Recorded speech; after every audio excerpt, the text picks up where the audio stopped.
Assalamualaikum warahmatullahi wabarakatuh. Jumpa lagi dengan Kak Dani. Dalam video kali ini kita akan belajar geografi, bagaimana memaksimalkan fungsi peta. Dulu di SD SMP kalian pasti sudah pernah membuat peta. Jadi tahu dong apa pengertian peta? Peta merupakan gambaran permukaan bumi yang diproyeksikan ke bidang datar dengan skala tertentu. Bumi yang bulat, kemudian kalian gambarkan di dalam kertas, diperkecil.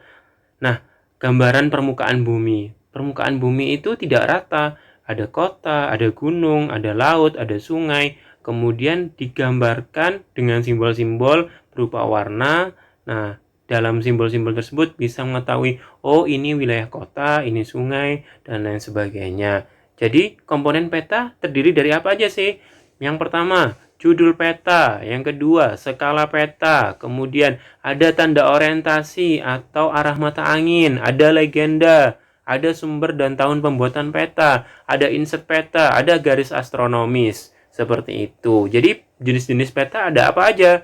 Ada peta umum, ada peta tematik. Peta umum, peta yang menggambarkan permukaan bumi secara umum. Peta ini memuat semua penampakan yang terdapat di suatu daerah, baik itu penampakan fisik maupun penampakan sosial budaya.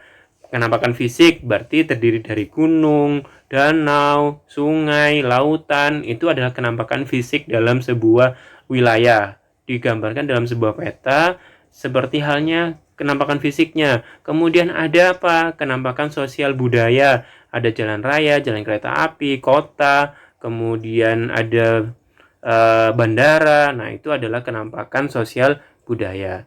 Nah, peta khusus atau yang kalian biasa kenal peta tematik. Peta ini menggambarkan kenampakan atau fenomena geosfer tertentu.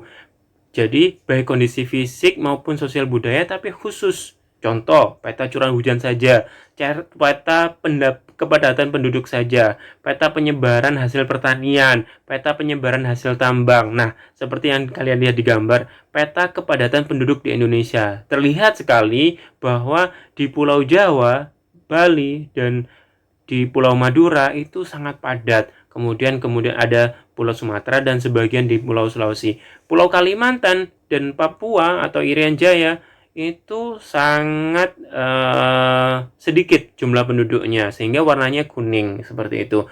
Kemudian jadi kegunaan atau manfaat peta itu apa aja sih? Yang pertama, mengetahui perubahan-perubahan yang terjadi. Makanya peta itu harus diupdate. Kemudian meningkatkan kesadaran akan lingkungan hidup, mengetahui potensi sumber daya alam, perencanaan wilayah, prediksi terjadinya bencana, pertolongan kecelakaan, mempermudah atau petunjuk arah perjalanan, serta dapat memperkirakan arah dan jarak tempuh, peringatan dini daerah rawan bencana alam. Semua ini kalau kita melihat hanya dari peta konvensional atau dalam kertas, berarti setiap tahun harus dirubah. Nah, sekarang kita sudah sangat dekat dengan gadget atau digital. Nah, makanya kita bisa menggunakan peta digital. Apa sih peta digital? Yang paling familiar di lingkungan kita atau di handphone kita yaitu Google Map. Nah, kita sekarang sudah masuk di aplikasi Google Map. Tepatnya sekarang yang terlihat adalah peta Surabaya. Lebih detailnya lagi adalah yang bergambar merah, yang bergaris merah itu adalah peta Tambak Sari, di mana tempat kita home santren berada. Nah, jadi Google Map di sini ada judulnya kan gitu. Nah, itu kita lihat ya, home santren. Nah, ini adalah wilayah Tambak Sari, Kota Surabaya. Seperti itu. Kita lihat bagaimana sih memanfaatkan peta digital seperti ini. Kita klik home santren. Nah, kita bisa melihat secara update Google. Ini adalah foto dari Google tahun 2020.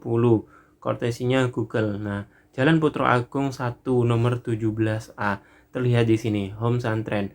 Nah, bagaimana kita memanfaatkan peta? Kita cari lokasi tadi, home santren ini, kemudian kita mencari rute terbaik menuju home santren. Nah, kalau menggunakan mobil 32 menit, kalau menggunakan motor 30 menit. Bisa melihat wilayah-wilayah mana saja yang macet. Kita sebaiknya lewat mana? Di sini kalau pakai rute ini ada selisih 32 menit dengan 18 km. Kalau kita pakai jalan yang 30 menit, berapa kilometer sih? Oh, ternyata cuma 16 km. Oke, jadi itu tadi adalah bagaimana kita memanfaatkan peta digital. Terima kasih. Demikian video dari Kak Dani. Semoga bermanfaat. Wassalamualaikum warahmatullahi wabarakatuh.